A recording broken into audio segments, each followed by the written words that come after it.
भगवादिदं शेष विशेषतोऽन्यं सदा प्रेतं मोहं नमामि। नमस्कार भङ्गरहितम् अजरं विमलं सदा आनन्दतीर्थमतुलं भजे तापत्रयापहम्। पृथ्वीमण्डलमध्यस्थाः पूर्णबोधमतानुगाः वैष्णवाः विष्णुहृदयाः तान् नमस्ते गुरून् मम। श्रीगुरुभ्यो नमः। हरिः ओम्।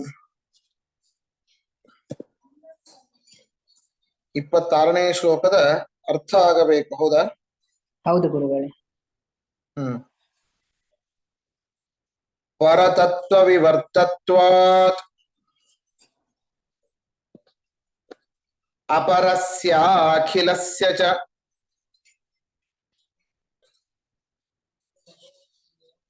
ಅವಿಶೇಷತ್ವತಶ್ಚಾಸ್ಯ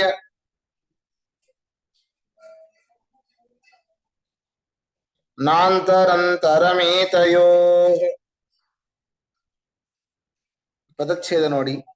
ಪರತತ್ವ ವಿವರ್ತತ್ವಾತ್ ಅಪರಸ್ಯ ಅಖಿಲಸ್ಯ ಚ ಅವಿಶೇಷತ್ವತಃ ಚ ಅಸ್ಯ ನ ಅಂತಃ ಅಂತರಂ ಏತಯೋಃ. ಅನ್ವಯ ನೋಡಿ. ಅಖಿಲಸ್ಯ ಎಲ್ಲಾ ಭೂಮಿ ಮುಂತಾದ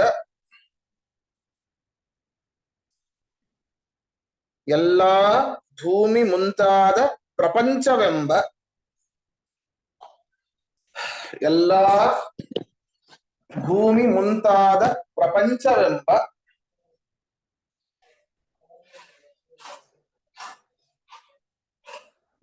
ಅಪರಸ್ಯ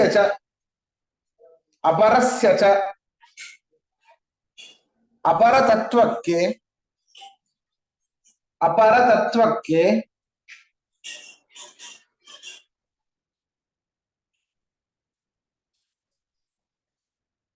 ಪರತತ್ವ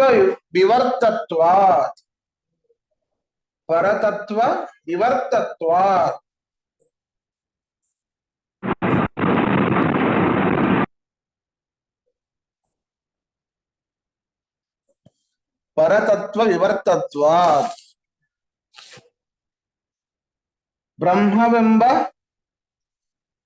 ಬ್ರಹ್ಮವೆಂಬ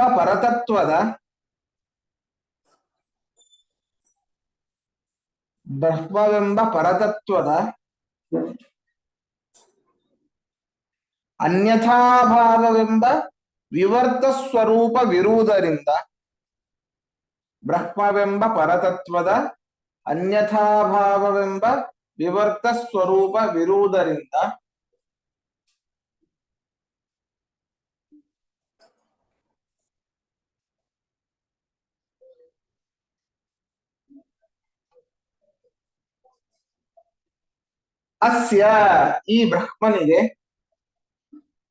ಅಸ್ಯ ಈ ಬ್ರಹ್ಮನಿಗೆ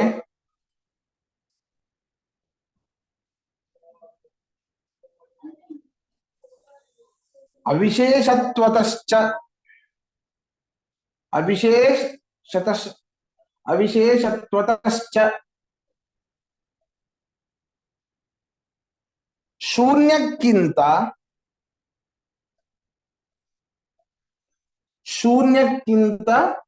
ವಿಶೇಷವಿಲ್ಲದಿರುವುದರಿಂದಲೂ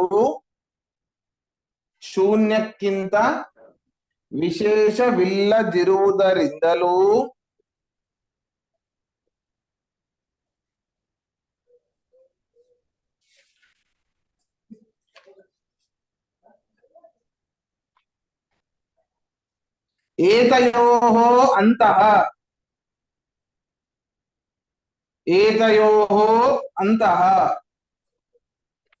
ಈ ಎರಡು ಸಿದ್ಧಾಂತಗಳ ಮಧ್ಯದಲ್ಲಿ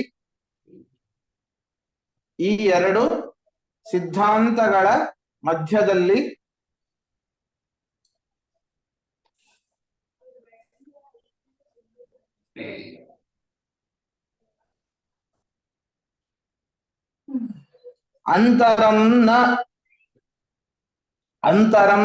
ನ ಯಾವೆರಡು ಸಿದ್ಧಾಂತಗಳು ಹೇಳಿ? ಪ್ರಕಟ ಪ್ರಚಂಡ. ಬೌದ್ಧ. ಅದೇ ಮಾನವವಾದಿ ಬೌದ್ಧರು ಶಬಾಷ್, ಬೌದ್ಧರು ಮತ್ತು ಮಾಯಾವಾದಿಗಳು. ಬೌದ್ಧರದು ಹೌದು. ಮತ್ತೆ ಮಾಯವಾದಿ. ಅಂತರಂ ನ ವ್ಯತ್ಯಾಸವಿಲ್ಲ. ಅಂತರಂ ನ ವ್ಯತ್ಯಾಸವಿಲ್ಲ.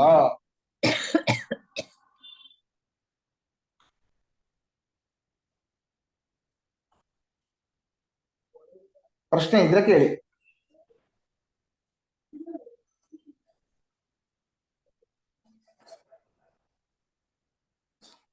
ಸರಿ, ಮುಂದೆ ಹೋಗೋಣ. ಅಖಂಡ ಖಂಡ ಅನ್ಯಾಯ ಅಖಂಡಮಪಿ ಖಂಡಯನ್ ಅಖಂಡಯದಖಂಡಜ್ಞೋ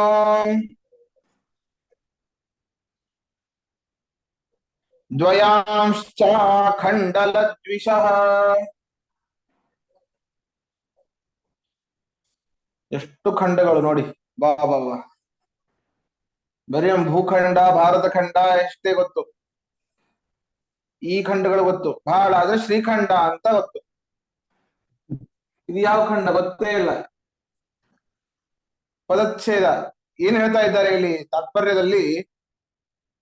ಪೂರ್ಣ ಪ್ರಜ್ಞರು ಅಖಂಡಜ್ಞ ಅಂದ್ರೆ ನಮ್ಮ ಹಾಗೆ ಅವರಿಗೆ ಸ್ವಲ್ಪ ಸ್ವಲ್ಪ ಖಂಡ ಖಂಡವಾದ ಜ್ಞಾನ ಇಲ್ಲ, ಸಂಪೂರ್ಣವಾದ ಜ್ಞಾನ, ಅಖಂಡವಾದ ಜ್ಞಾನ. ಯಾವುದೇ ವಿಷಯವನ್ನ ಆರಿಸಿ ಮಧ್ವಾಚಾರ್ಯರಿಗೆ ಅಖಂಡಜ್ಞ ಅಂತ ಹೆಸರು.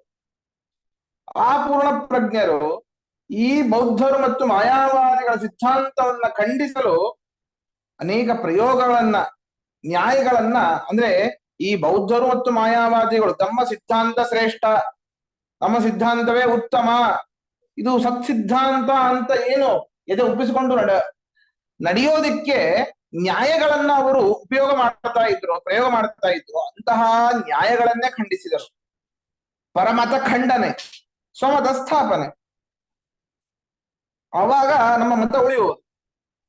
ಖಂಡನೆ ಮಾಡಿ ಈ ಮಾಯಾವಾದಿಗಳು ಏನಿದ್ದಾರೆ, ಗೋಮುಖ ವ್ಯಾಘ್ರರು, ಇವರು ಬೌದ್ಧರಿಗಿಂತ ಬಹಳ ವಿಶೇಷ ಏನಿಲ್ಲ, ಇವರು ಬೌದ್ಧರೇನೆ. ಅವರು ಶೂನ್ಯದಿಂದ ಜಗತ್ತು ಕಾರಣ ಅಂತ ಹೇಳ್ತಾರೆ, ಇವರು ಶೂನ್ಯನಂತೆ ಇರುವಂತಹ ಬ್ರಹ್ಮನಿಂದ ಜಗತ್ತು ಕಾರಣ ಅಂತ ಹೇಳ್ತಾರೆ ಅಷ್ಟೇ. ಇವರಿಬ್ಬರಲ್ಲಿ ಯಾವ ಒಂದು ವ್ಯತ್ಯಾಸ ಇಲ್ಲ. ಇಂದ್ರಗಳ ಶತ್ರು, ಇಂದ್ರವಿನ ಶತ್ರು ಅಸುರರು, ಅಸುರರಂತೆ ಇರುವಂತಹ ಈ ಬೌದ್ಧರು ಮತ್ತು ಮಾಯಾವಾದಿಗಳನ್ನ ಇವರು ಖಂಡಿಸಿದರು ಅಂತ ಇದರಲ್ಲಿ ಹೇಳ್ತಾ ಇದ್ದಾರೆ ಅಷ್ಟೇ. ಪದಚ್ಛೇದ ನೋಡಿ. ಅಖಂಡ ಖಂಡನನ್ಯಾಯಾನ್ ಅಖಂಡಮಪಿ ಖಂಡಯನ್ ಅಖಂಡಯತ್ ಅಖಂಡಜ್ಞ ದ್ವಯಾನ್ ಚ ಅಖಂಡಲದ್ವಿಷಃ.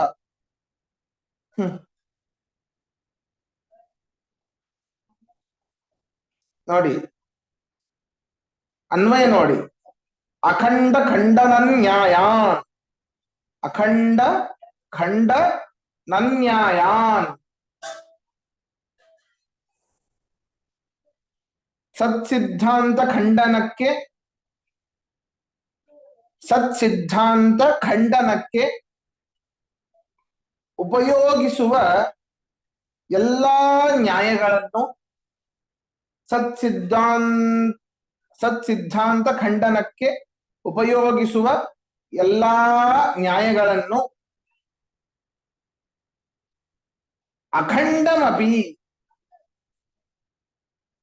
ಅಖಂಡಮಪಿ ನಿರ್ವಿಶೇಷವಾದ ಬೌದ್ಧ ಮತ್ತು ಮಾಯಿ ಪರತತ್ವವನ್ನು, ಬೌದ್ಧರ ಮತ್ತು ಮಾಯಿಗಳ ಪರತತ್ವವನ್ನು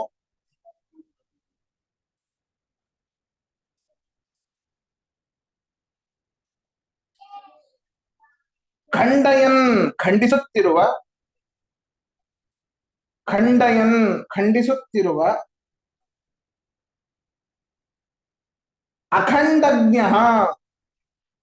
ಅಖಂಡಜ್ಞ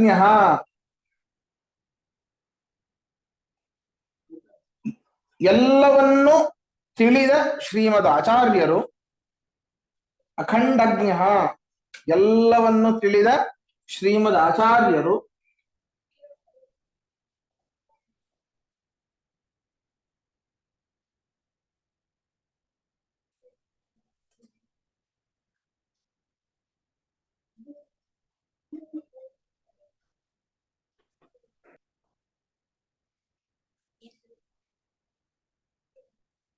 ದ್ವಯಾನ್ ಎರಡು ವಿಧರಾದ, ದ್ವಯಾನ್ ಎರಡು ವಿಧರಾದ,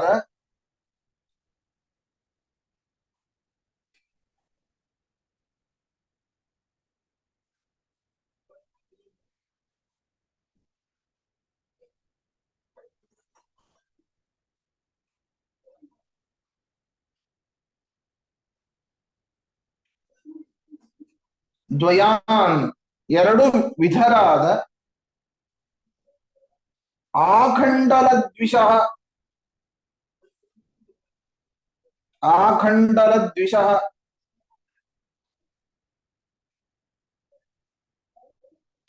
ಬೌದ್ಧ ಮತ್ತು ಮಾಯಾವಾದಿಗಳೆಂಬ ಅಸುರರನ್ನು, ಬೌದ್ಧ ಮತ್ತು ಮಾಯಾವಾದಿಗಳೆಂಬ ಅಸುರರನ್ನು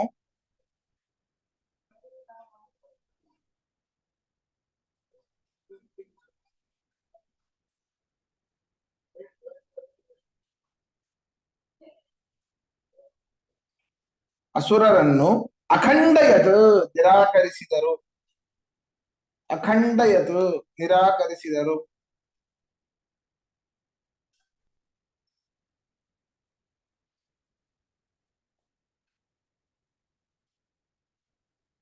ಪ್ರಶ್ನೆ ಇದ್ರೆ ಕೇಳಿ. ಈ ಮಾಯಾವಾದಿ ಸ್ಥಾಪನಾ ಮಾಡಿದ್ದು ಮಣಿಮಂತ ಅದಾನೆ ಅವತಾರ. ಹೌದು ಹೌದು ಹೌದು ಹೆಸರು ಹೇಳ್ತಾ ಇಲ್ಲ, ಮಣಿಮಂತ ಅಂತ ಹೇಳ್ತೇವೆ. ಹೌದು.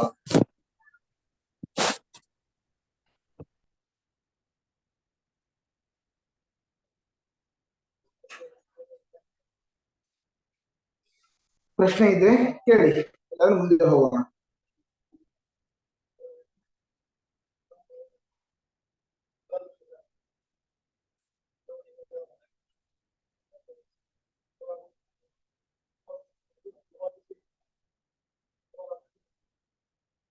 ಸರಿ, ಮುಂದೆ ಹೋಗೋಣ.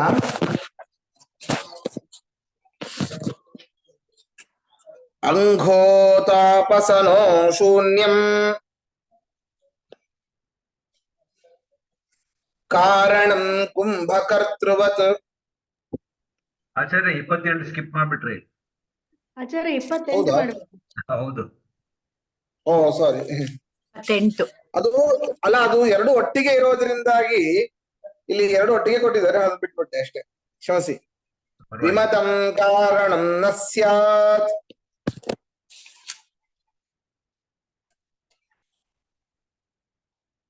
ಅಸತ್ವಾತ್ ನ ಯದೀದೃಶಂ ನೇದೃಶಂ ತದ್ಯಥಾ ಕುಂಭ ಕರ್ತೃತ್ಯತ್ರಾನುಮೀಯತೆ.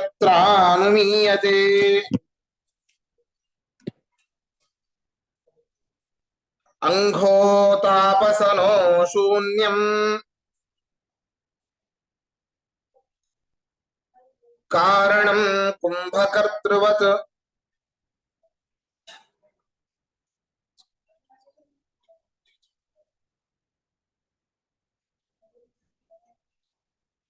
ಯತ್ ಸಂವೃತ್ಯುತ್ಥಿತಂ ವಿಶ್ವಂ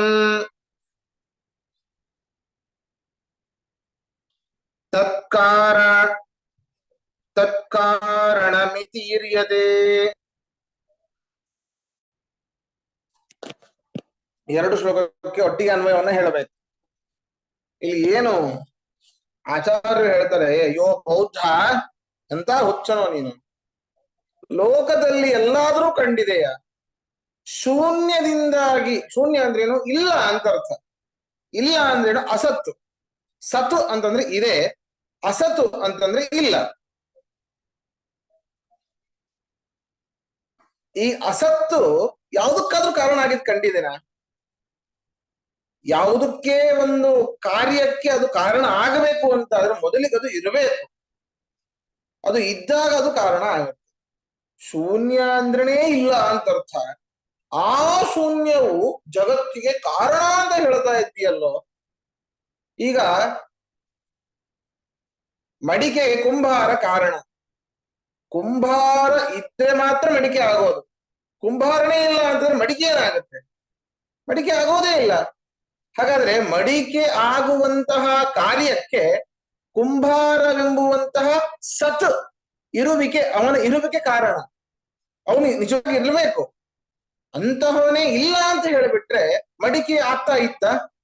ಮಡಿಕೆ ರೂಪ ಕಾರ್ಯವೇ ಆಗ್ತಾ ಇರ್ಲಿಲ್ಲ. ಅದರಿಂದಾಗಿ ಕುಂಬಾರನು ಒಂದು ವೇಳೆ ಅಸತ್ ಅಂತ ಆದ್ರೆ ಹೇಗೆ ಮಡಿಕೆ ರೂಪ ಕಾರ್ಯಕ್ಕೆ ಅವನು ಕಾರಣನಾಗೋದಿಲ್ವೋ ಹಾಗೆ ಶೂನ್ಯ ಇಲ್ಲ, ಅದು ಅಸತ್ತಾಗಿದೆ.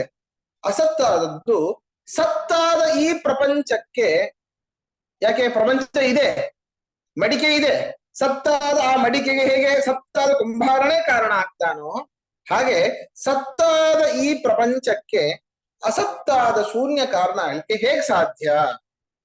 ಆದ್ರಿಂದ ಆಚಾರ್ಯರು ಹೇಳ್ತಾರೆ ಅನುಮಾನವನ್ನ, ಶೂನ್ಯಂ ಕಾರಣಂ ನ ಭವತಿ ಅಸತ್ವಾತ್. ಶೂನ್ಯ ಕಾರಣ ಆಗೋದಿಲ್ಲ. ಯಾವುದಕ್ಕೆ? ಜಗತ್ ಸೃಷ್ಟಿಗೆ.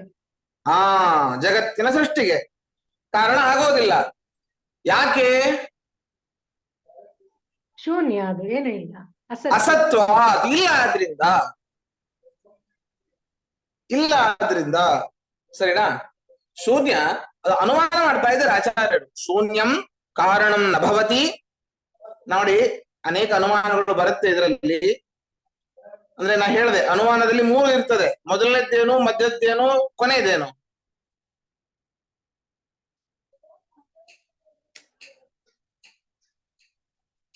ತೊಂದ್ರೆ ಇಲ್ಲ, ಹೇಳಿ, ತಪ್ಪಾದ್ರೂ ಚಿಂತೆ ಇಲ್ಲ. ಮತ್ತೆ ಮತ್ತೆ ಹೇಳ್ತಾನೆ ಇರ್ತೇನೆ, ತಲೆ ಕೆಡಿಸ್ಕೊಳ್ಬೇಡಿ.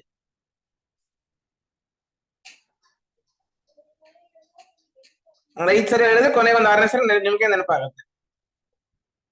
ಪಕ್ಷ, ಸಾಧ್ಯ, ಹೇತು. ಮೊದಲಿಗೆ ಹೇಳುವಂಥದ್ದು ಪಕ್ಷ, ಮಧ್ಯದಲ್ಲಿ ಹೇಳುವಂಥದ್ದು ಸಾಧ್ಯ, ಕೊನೆಗೆ ಹೇಳುವಂಥದ್ದು ಹೇತು.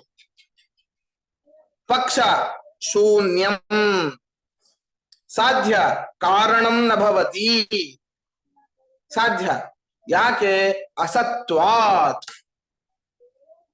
ಪಕ್ಷ ಶೂನ್ಯಂ, ಸಾಧ್ಯ ಕಾರಣಂ ನ ಭವತಿ, ಅಸತ್ವಾತ್ ಹೇತು. ಸರಿನಾ? ಈ ರೀತಿ ಹೇಳಿ ಆಚಾರ್ಯರು ನಿಮ್ಮದು ಸರಿಯಲ್ಲ ಅಂತ ಹೇಳ್ತಾರೆ. ಅದಕ್ಕೆ ಅವನು ಹೇಳ್ತಾನೆ, ಅಯ್ಯೋ ದ್ವೈತಿಗಳೇ, ನಾವು ಆ ರೀತಿ ಕುಂಬಾರನ ಹಾಗೆ, ಕುಂಬಾರ ಇದ್ರೆ ಮಾತ್ರ ಅವನು ಕಾರಣ ಆಗ್ತಾನೆ ಅಂತ ಹೇಳಿದ್ರಿ. ಘಟ ಕಾರ್ಯ, ಸತ್ತಾದ ಘಟರೂಪ ಕಾರ್ಯಕ್ಕೆ, ಘಟವೆಂಬ ಕಾರ್ಯಕ್ಕೆ ಅದು ಸತ್ತಾಗಿದೆ. ಯಾಕೆ? ಇದೆ. ಆದ್ರಿಂದ ಅದಕ್ಕೆ ಕಾರಣನಾದವನು ಕುಂಬಾರನು ಕೂಡ ಸತ್ತು, ಹೌದು, ಒಪ್ಕೊಳ್ಳೋಣ. ಆದ್ರೆ ನಾವಿಲ್ಲ, ಶೂನ್ಯದಿಂದ ಜಗತ್ತು ಹುಟ್ಟತ್ತೆ, ಆದ್ರೆ ಕುಂಬಾರನಂತೆ ಅಲ್ಲ. ಕುಂಬಾರನು ಸತ್ತಾಗಿದ್ದಾನೆ, ಸತ್ತಾಗಿದೆ, ಆದ್ರೆ ಸತ್ತಾದ ಘಟರೂಪ ಕಾರ್ಯ ಆಗುತ್ತೆ. ಆದ್ರೆ ಕುಂಬಾರನಂತೆ ಇದು ಕಾರಣ ಆಗೋದಿಲ್ಲ, ಶೂನ್ಯ. ಮತ್ ಹೇಗಾಗತ್ತಪ್ಪ ಅಂತ ಹೇಳಿದ್ರೆ ಅದಕ್ಕೆ ಹೇಳ್ತಾ ಇದ್ದಾರೆ ಅವರು, ಶೂನ್ಯ ಅಂತ ಇದೆ, ಅದಕ್ಕೆ ಅಜ್ಞಾನದ ಸಂಪರ್ಕ ಆಗುತ್ತಂತೆ. ಯಾವಾಗ ಅಜ್ಞಾನದ ಸಂಪರ್ಕವಾಗುತ್ತೋ ಆ ಶೂನ್ಯಕ್ಕೆ, ಆವಾಗ ಪ್ರಪಂಚದ ರೂಪದಿಂದ ಆ ಶೂನ್ಯವೇ ಕಾಣುತ್ತೆ. ಎಲ್ಲ ನಿನ್ನೆ ಹೇಳಿದ್ದೆ ಪಾಠದಲ್ಲಿ, ಶೂನ್ಯವೇ ಜಗತ್ತೇ, ಎಲ್ಲವೂ ಕೂಡ ಶೂನ್ಯಮಯ. ಮಾಯಾವಾದಿಗಳು ಏನ್ ಹೇಳ್ತಾರೆ? ಎಲ್ಲವೂ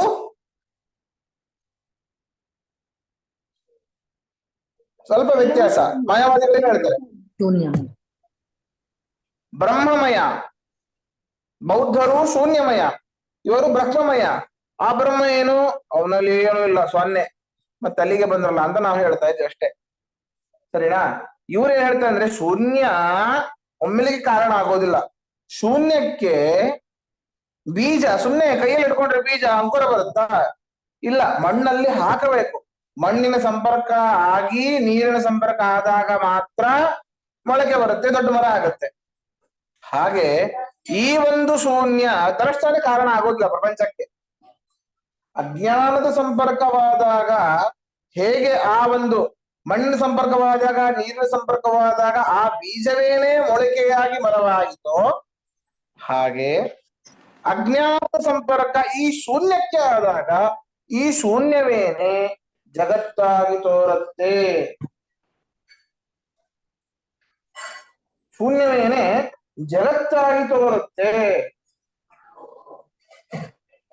ಆ ಕುಂಬಾರನಿಗೆ ಅಲ್ಲಿ ಯಾವ ಸಂಪರ್ಕ ಬೇಕಾಗಿಲ್ಲ, ಎಲ್ಲ ಇತ್ತು, ಅವನು ಎಲ್ಲ ಕೆಲಸ ಮಾಡಿಬಿಟ್ಟ, ಅವನು ಸತ್ತಾಗಿದ್ದ, ಘಟರೂಪ ಕಾರ್ಯ ಕೂಡ ಸತ್ತಾಗಿತ್ತು. ಹೌದಾ? ಇಲ್ಲಿ ಹಾಗಲ್ಲ. ಆದ್ದರಿಂದ ಈ ಒಂದು ಶೂನ್ಯಕ್ಕೆ ಅಜ್ಞಾನದ ಸಂಪರ್ಕವಾದಾಗ ಮಾತ್ರ ಈ ಜಗತ್ತು ಕಣ್ಣಿಗೆ ಕಾಣುತ್ತೆ. ಕಾಣುವಂತಹ ಜಗತ್ತು ಎಲ್ಲವೂ ಶೂನ್ಯ. ಹೇಗೆ ಅಂತಂದ್ರೆ, ಇದಕ್ಕೊಂದು ದೃಷ್ಟಾಂತ ಕೊಡ್ತಾರೆ. ಎಲ್ಲಾದ್ರೂ ಕಂಡಿದ್ದೇನೆ ಹೀಗೆ ಅಂತಂದ್ರೆ, ಹೌದು ಕಂಡಿದೆ ಅಂತ. ಅಜ್ಞಾನದ ಸಂಪರ್ಕವಾದಾಗ ಅದು ಬೇರೆ ರೀತಿಯಾಗೋದು ಕಂಡಿದ್ದೇನಾ ಅಂತಂದ್ರೆ ಹೌದು. ಮತ್ತದೇ ಕಪ್ಪೆ ಚಿಪ್ಪು, ಇವ್ರು ಬೇರೆ ದೃಷ್ಟಾಂತವೇ ಇಲ್ಲ ಇವ್ರು ಕೊಡ್ಲಿಕ್ಕೆ. ಉಚ್ಚರ ಸಂತಿ ಇವ್ರದು. ಏನು? ಸಮುದ್ರ ದಂಡೆ, ಕಪ್ಪೆ ಚಿಪ್ಪು ಇದೆ, ಅಲ್ಲಿ ನಿಮಗೆ ಬೆಳ್ಳಿ ಇಲ್ಲ. ಕಪ್ಪೆ ಚಿಪ್ಪಲ್ಲಿ ಬೆಳ್ಳಿ ಇದೆನಾ? ಇಲ್ಲ. ಬಿಸಿಲಿಗೆ ಬಿದ್ದಿದೆ. ಈ ಟೈಮಲ್ಲಿ ಹೋದ್ರೆ ಅನಾಹುತ ಬಿಸಿಲು. ದೂರಿಂದ ನೋಡಿದ್ರಿ, ಅಲ್ಲಿ ಒಂದೇನೋ ಬೆಳ್ಳಿಯ ಜ್ಞಾನ ಬಂತು ನಿಮಗೆ. ಬೆಳ್ಳಿ ಇದೆ ಅಂತ ಬೆಳ್ಳಿಯ ಜ್ಞಾನ ಬಂತು. ಆ ಜ್ಞಾನಕ್ಕೆ ಅಜ್ಞಾನದ ಸಂಪರ್ಕ ಆಯ್ತು. ಅವಾಗಲ್ಲಿ ಬೆಳ್ಳಿ ಇದೆ ಅಂತ ಜ್ಞಾನ ಬಂತು. ಬೆಳ್ಳಿ ಇದೆ ಅಂತ ಮುಂದೆ ಹೋಗ್ತೀರಿ ನೀವು ತಗೊಳ್ಳಿಕ್ಕೆ. ಅಜ್ಞಾನದಿಂದ ಮುಂದೆ ಹೋಗ್ತೀರಿ, ಆದ್ರೆ ಬೆಳ್ಳಿ ಇರ್ತದ? ಇಲ್ಲ, ಶೂನ್ಯ. ಅದು ಬೆಳ್ಳಿ ಇರೋದಿಲ್ಲ, ಎಂಟಿ. ಹಾಗೆ ಈ ಒಂದು ಶೂನ್ಯ ಅಜ್ಞಾನದ ಸಂಬಂಧದಿಂದಾಗಿ ಶೂನ್ಯವು ಪ್ರಪಂಚವಾಗಿ ಪರಿಣಾಮ ಹೊಂದುತ್ತೆ, ಅಥವಾ ಪ್ರಪಂಚಕ್ಕೆ ಕಾರಣವಾಗುತ್ತೆ. ಇದು ನಮ್ಮ ಅಭಿಪ್ರಾಯ. ಕುಂಬಾರನ ಹಾಗೆ ಮಡಿಕೆಗೆ ಕುಂಬಾರ ಹೇಗೆ ಕಾರಣನಾಗ್ತಾನೋ ಹಾಗೆ ಇದು ಶೂನ್ಯವು ಕಾರಣವಾಗೋದಿಲ್ಲ. ಆದ್ದರಿಂದಾಗಿ ಇದು ಜಗತ್ತಿಗೆ ಕಾರಣವಾಗೇ ಆಗತ್ತೆ ಅಂತ ಬೌದ್ಧರು ಹೇಳ್ತಾ ಇದ್ದಾರೆ. ಇದರಲ್ಲಿ ಪ್ರಶ್ನೆ ಇದ್ರೆ ಕೇಳಿ. ಆಚಾರ್ಯ, ನೀವು ಶೂನ್ಯ ಅಂದ್ರೆ ಬೌದ್ಧರು ಫಾಲೋ ಮಾಡೋದು. ಹೌದು. ಮಾಯಾವಾದಿಗಳದ್ದು ಏನೋ ಹೇಳಿದ್ರಿ ಒಂದು. ಬ್ರಹ್ಮ ಆ ಬ್ರಹ್ಮ ಬ್ರಹ್ಮ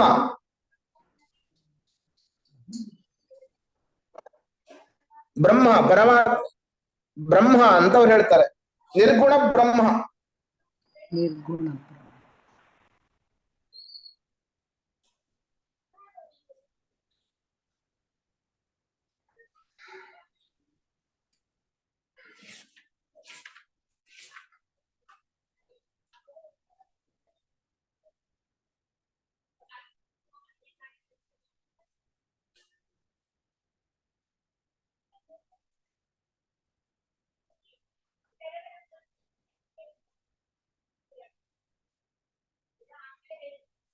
ಪ್ರಶ್ನೆ ಇಲ್ವಾ?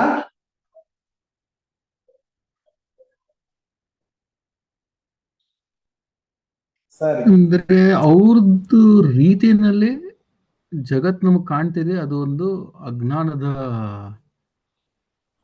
ನಮ್ಮ ಅಜ್ಞಾನದ ಸಂಬಂಧದಿಂದ, ನಮ್ಮ ಅಜ್ಞಾನದ ಸಂಬಂಧದಿಂದ ನಮ್ಮ ಅಜ್ಞಾನದ ಸಂಬಂಧದಿಂದ ನಮಗಿದು ಜಗತ್ ಕಾಣುತ್ತೆ. ಇಲ್ಲ ಅಂದ್ರೆ ಜಗತ್ತಿಲ್ಲ, ಅದು ಬರೀ ಶೂನ್ಯ. ಅಜ್ಞಾನ ಅಂದ್ರೆ ಅದೊಂದು ದೋಷ.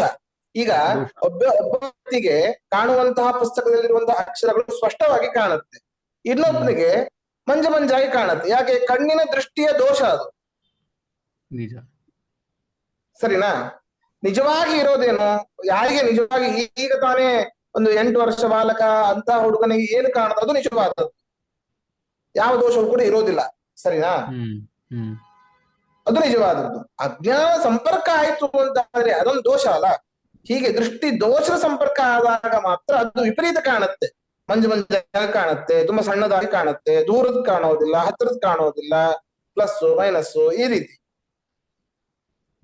ಹಾಗೆ ಅಜ್ಞಾನವೆಂಬ ದೋಷದ ಸಂಪರ್ಕವಾದಾಗ ಇದೆಲ್ಲ ಪ್ರಪಂಚ ಸತ್ಯ, ಹೌದು, ಇದೆ, ಇದು ನಮ್ದು ಅಂತ ಅನ್ಸುತ್ತೆ. ಆದ್ರಿಂದ ಶೂನ್ಯ ಎಲ್ಲ ಮಾಯ.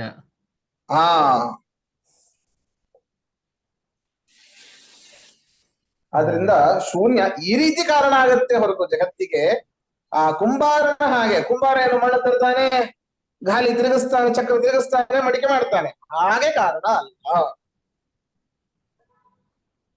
ಸರಿ ಸರಿ ಆಚಾರ್ಯ. ಅಜ್ಞಾನ ನಮ್ದು ಅವ್ರದ್ದು. ಆಚಾರ್ಯ ಅದು 3 ಹಾ. ಹೇಳಿದ್ರಲ್ಲ ಆಚಾರ್ಯ, ಪಕ್ಷ, ಶೂನ್ಯಂ, ಸಾಧ್ಯ, ಅದಾ? ಇನ್ನೊಂದು ಯಾವುದು? ಹಾ ಪಕ್ಷ, ಸಾಧ್ಯ, ಹೇತು. ಹಾ ಹಾ ಸರಿ ಸರಿ ಪಕ್ಷ, ಸಾಧ್ಯ, ಹೇತು. ದೃಷ್ಟಾಂತ ಅಂತ ಇನ್ನೊಂದು ಬರ್ತದೆ, ಸರಿನಾ? ಅದನ್ನು ಹೇಳಿದ್ದೆ. ದೃಷ್ಟಾಂತ ಅಂತ ಇನ್ನೊಂದು ಬರ್ಕೊಳ್ಳಿ.